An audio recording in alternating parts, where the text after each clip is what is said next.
Hi everyone, good evening. This is Manay Gina and for today's video, meron lang akong isi-share sa inyo guys, lalong-lalo na sa mga baguhan sa mundo ni Mita.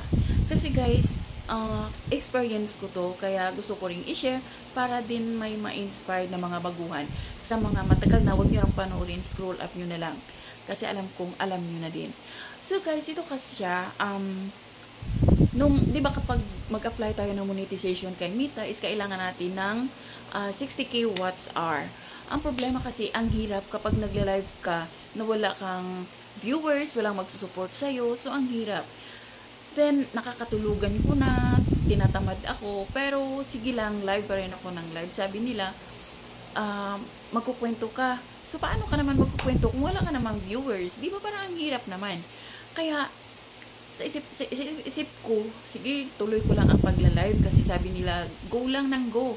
So, nagla-live ako. Ang problema naman, lagi akong napa-flag content kasi nga, inuubo ako, bawal pala yun. Tapos, mga aso na tumatahol, bawal din. So, napa-flag content ako. Natamad na ako, nawala na ako ng gana. So, mayroong isang content creator nagsabi na, di kailangang mag-live kasi hindi naman din lahat komportabling makaharap yung camera. Pero sa akin, okay lang, walang problema. Kaso nga, yun nga, lagi ako napa-flag content. So, ang sabi niya, upload lang ng upload sa Reels. Kasi kapag nag-viral, kahit isang video or dalawa, unlock agad yung 60k watts hour mo. Ngayon yung ginawa ko, upload lang ako ng upload. Tapos, biglang may nag-viral. Kaya yun, na-unlock agad yung aking 60k watts hour. So, sa mga baguhan guys, sa mundo ni Mita, wag na wag tayong mawalan ng pag-asa na baka ang hirap mag-live, hindi na tayo makapag-apply sa sa monetization, sa in-stream ads kasi nga hindi natin na-unlock yung ating 60k watts hour. Guys, magsipag lang na mag-upload kasi meron talagang video na mag-viral. Kaya wag talaga mawala ng pag-asa.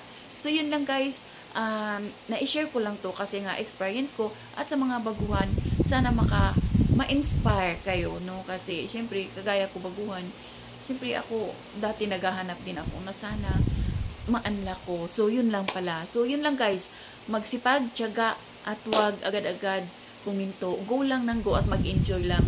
So yun lang guys. Thank you for watching. Until then, bye. God bless everyone. Happy Sunday.